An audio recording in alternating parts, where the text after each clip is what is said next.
Hello guys, welcome back to my channel. Welcome if you're new here. Today I'm going to show you how I achieve these boneless knotless braids. They're boneless knotless because of how small the braids are. They pretty much feel like there's nothing on my head. They're super long, but they're very lightweight, which I really do love. I pretty much use a small amount of braiding hair to achieve this style. So that is why people call it boneless knotless, because of how many braiding hair is being used. And I have 100 of them in my head. Okay, 100. Yes, I know, because I've counted them for you. And I just really love the way the style turned out. So we're gonna get started by prepping or braiding hair. So I'm using impressions today and I'm using color 1. I already have some braiding hair just hanging around the house, so I'm gonna use whatever I have. This hairstyle pretty much cost me $0 because everything that I use in my hair today I pretty much have around the house. So I'm cutting my hair because I only have hair that wasn't pre-stretched. So if you're going to be buying braiding hair, definitely get pre-stretched braids so you can kind of cut this step because it was a very lengthy one.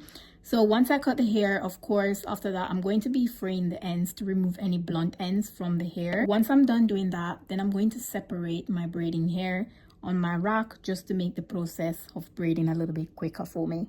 So in terms of like my natural hair, it's already washed. You want to start on clean, stretched hair. My hair is also blow dry. And in terms of like my tools, I do have my braiding hair, and I feel like because of how I'm doing these boneless, knotless braids, I feel like 1 pack of hair should do, but we'll check in back later on in this video to let you know how much hair I ended up using. But I'm using Impressions braiding hair. I like using Impressions because the hair is softer and it doesn't tangle as much as the Expression does. I've separated my hair on the rack just to have it prepped for me, and I've also stretched out all my braiding hair.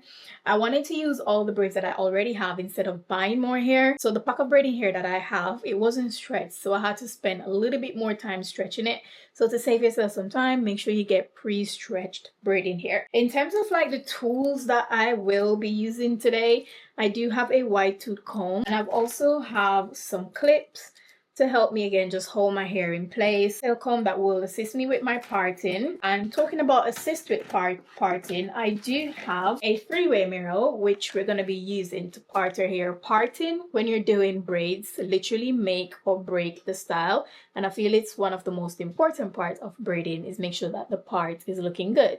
So to do that, we're going to be using this 3-way mirror to assist us. Normally I kind of set up mirrors to help me with the parting, but that does take time and it does take a lot of skill to make sure that the mirrors that you have set up works in your favor and you can kind of see the back of your head. So if you have a couple mirrors around, you can use those, but I'll definitely say if you want to really get into braiding your hair, just invest in one of these. This cost me around £27. And in terms of like my hair product, I'm just going to use some gel, like a little bit of gel, and I'm going to use this one. So I normally use gummy wax, but I don't have any today, and I'm just going to use things that I already have in the house without having to go out and buy anything. So I'm going to use this edge control, really good edge control, and I know it will do the job. I use this Cami Rose twisting cream. I'm using this because I find that whenever I do braid and don't put any form of moisturizing product on my hair, I do end up with breakage, and it's defeating the whole purpose of doing a protective style. So to avoid that, I'm going to use some twisting cream just to make sure I'm adding moisture to my hair. I already did that when I moisturized my hair for my wash day, but I feel like to the touch my hair is a little bit dry. So this will kind of add some moisture to it because the dry braids on my dry hair mean friction and it's going to break. As important as any other steps throughout the braiding process, I'm just setting up my station where I'm going to be braiding my hair. I'm popping the 3-way mirror on my bathroom door where I will be able to see behind my head, and then next to me I do have another station with my braiding rack, all my tools, and my iPad that I can at least watch something to entertain me. And now it's time to go into the parting process, which I feel is one of the longest part of braiding. So you could pre-part the whole of your head, but I'm gonna part while I go. So I've parted one section because I have the mirror here. I'm gonna part, plait, go, and then that's how I'm gonna do it. I've tried pre-parting before and both works. So it's now time to start the braiding process. I'm starting by braiding the back of my head, and I'm just applying some of my gel to each section of my hair. I do have a more in-depth tutorial in this video, so stay tuned for that further down in the video, but I'm just gonna let you watch me while I braid my hair here. But if you want to get down into the nitty-gritty of how I do it, then scroll down to the video and you will see that section. Where'd you go? So I've done around 3 rows in the back of my head. This is what it is looking like so far. I kind of reached that part where I need to kind of separate the front section of my head. So just when I'm parting the rest of the back, it doesn't really fall into how I want the front to lay. So that's exactly what I'm about to go in and do now. So that I'm done parting the front of my head. It took me a hot minute because I had to readjust the parting how I wanted it. It's the next day, and as you can see, my hair is still not done yet. The back is, however, completed, but we still have the front to complete. I feel like because I haven't braided my hair in so long, the process has been pretty slow. The more you braid your hair, the faster you become. But when you stop and you haven't done it in a while, it's almost like you're learning that speed again. And I feel like that's what it was for me. So I'm gonna find my middle, and then we're gonna go ahead and start braiding the front of my head. I'm almost done braiding my hair. I've got just 1 row left. Honestly, these braids have been taking me so long, but I'm honestly so happy with them. This is what it's looking like so far. As you can tell, I do spend a little bit of time on the parting. Also, they are super long. I'm gonna like finish off doing this row, and when I have like 1 left, I'm gonna give you more of like an in-depth tutorial, of course, as to how. With you like horizon, with you tonight is on a island. It's about time I'm waking up. Found you wasn't with me waking up. Now you feel said I couldn't miss your touch. I'm down to the final 2 braids, and I'm going to show you guys exactly how I do the rest of my hair, just so if you're like a beginner, you kind of have an idea as to how to braid your own hair as well. So I'm going to go ahead and part my sections. I've already went ahead and applied some of the cream that I showed you. So this is the Camille Rose Almond Joy Twisting Butter. So I went ahead and I applied some of this to my hair just to kind of add some moisture. And now it's time to part. And I'm just gonna line up over this side with this side. I'm gonna then go ahead and apply some gel. I'll just put some at the back of my hand so it's easier for me to just tap my hand in, literally like the smallest amount. And this I just use to apply to the hair to kind of just smooth it out a little bit. And then I'm just gonna rub it in like this, just so I'm getting kind of like an even distribution. What I'm gonna do is I'm gonna part this section in 3 so I can start my plait. So what I do is I hold my finger like this, and then I'm just gonna put it, and then that kind of like separate it in 3 like so. So that give me my 3 section that I need. Hold one here. And then this, I'm gonna tuck it down. I'm gonna plait. So if you don't know how to plait, that's what I'm doing. I'm just plaiting my hair first. So like I said, the one in the middle, I hold it with my index finger and my thumb, put it under the one in the beginning here, as you can see, and bring it across. Then I use my hand to kind of like pull this because I want it to be tight enough. And what I'm gonna do is the one over the other side, I'm just gonna push it down and then bring it over. I hope that makes sense. So you can just follow what I'm doing, and then I'm just pretty much doing the same thing and then plait again. If you know how to plait, I'm pretty much just doing that, and then I think I plait it over around twice, and then I start adding braiding here. This is how thick the braiding here is. It's pretty much like the smallest amount because like I said, I'm doing boneless, knotless, so I want to use less braids as possible. So how I add the braid, the hair is kind of separated like that. So you've got my hair, the middle of the braid, and then the other side, kind of like hold over there. And I'm just gonna put it between this and that one. Just gonna put it like that, and I'm just using my pinky to hold the other side of the braid. Grab this side, and then I'm just gonna bring it over. and then around, and that's pretty much how I add the braiding here. And then I'm going to plait down just a little bit more, and then I'm going to go ahead and add another piece of braiding here.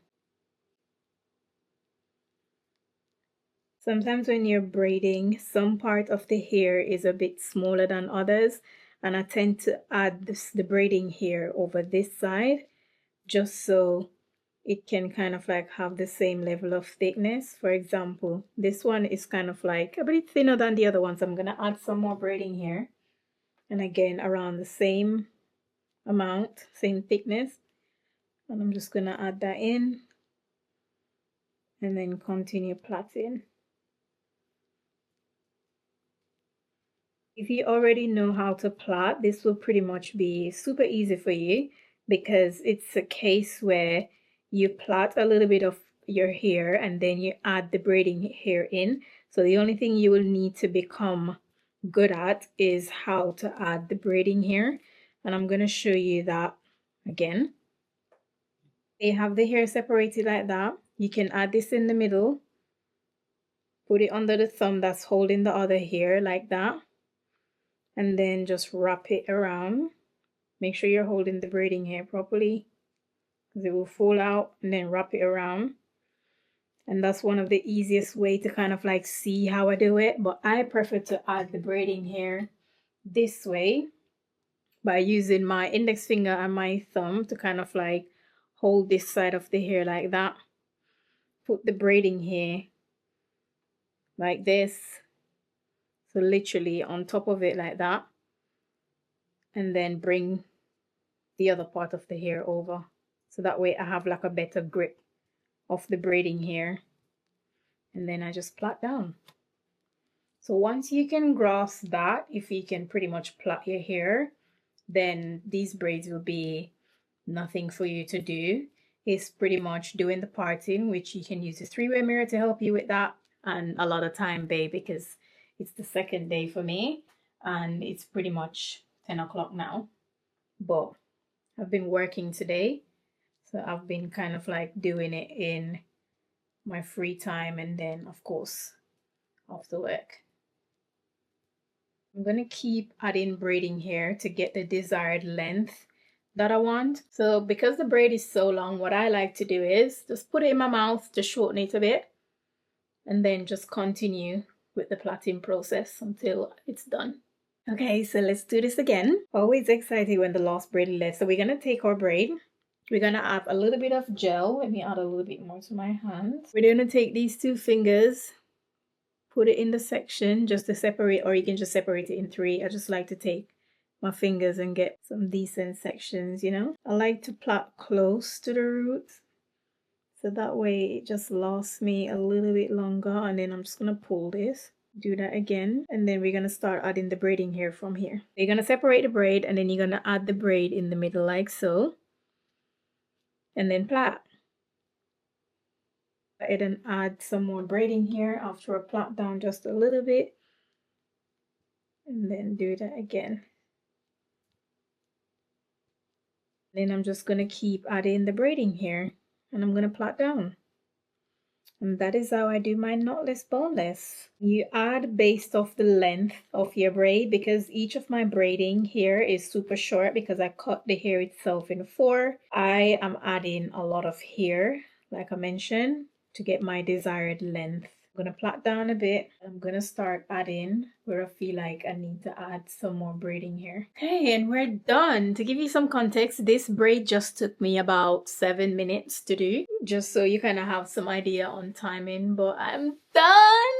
Oh my gosh, they're so cute. So it is the next day. We're on day 3, I believe. You guys saw that I finished braiding my hair yesterday, and I'm about to do like the finishing touches today. And not too long ago got back from the gym, so I just really need to just finish off my hair. And what I have to do now is kind of like just trim it up and do the hot water, that kind of thing. So I've got my scissors here. So for these braids, I'm not going to do much trimming at the top here, only because I recently cut my hair and it kind of gave it like a blunt cut. So some of the parts that's like coming out is my natural hair. So I'm kind of gonna just leave it to do its thing and put some mousse to kind of like hold it down a bit. So what I'm gonna do is the part where I believe that my hair kind of like paused, I'm just gonna like trim those sections instead. So more like further down the length of the braid rather than up here, because I don't want to cut my hair and then when I take the braids out it look kind of choppy.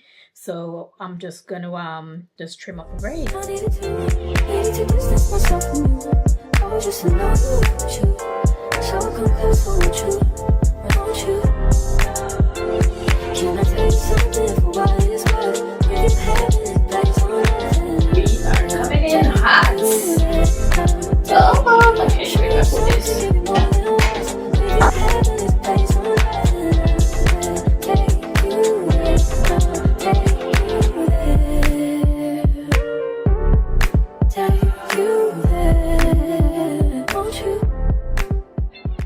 So the hot water process is done. Once you're done with this, you can either go ahead and blow dry if you want to, but I feel like mine is not dripping as much, so I'm just gonna leave it as it is. Okay, so the hair is done hot water, and I'm going to go ahead and do the rest of the touches. So I'm going to apply some mousse to my hair, and I'm just going to use this one.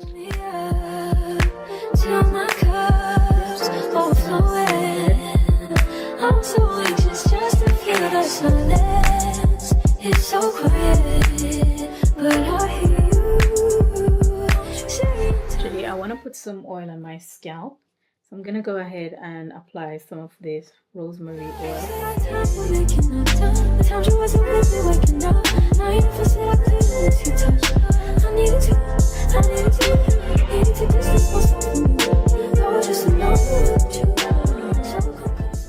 I'm going to apply just a little bit of edge control. I purposefully didn't leave too much of my edges out. One, because I don't like when a lot of my edges are out. And two, as the day goes by and weeks, then the edges, it just start coming out naturally. And I do prefer that because it allows the hair to just look a little bit neater, in my opinion. Perfect. And that's the edges done. 22 hours later, but the braids are freaking done, and I've got 100 of them in my head. Yes, I know this because I counted every single one of them. I'm gonna step back so you guys can see what it looks like. Hopefully you can see, but this is the length of the hair. I feel like it turns out super good. I freaking love how this turned out, like the size, the length, the weight of it, which pretty much feel like I've got nothing on my head. Oh, I've also used one pack and a little bit of braiding here, which you can tell it's pretty much so light, but you just need a pack of hair for this, and probably like a little bit, like I said. Also, I want to say I saved probably like 250 pounds by doing these by myself. So hopefully I've inspired you to at least try and do these by yourself. Maybe inspire you to get the same hairstyle. But yeah, let me know if you have any questions at all. Leave them down in the comment section below, and I'll catch you guys in the next one. Bye.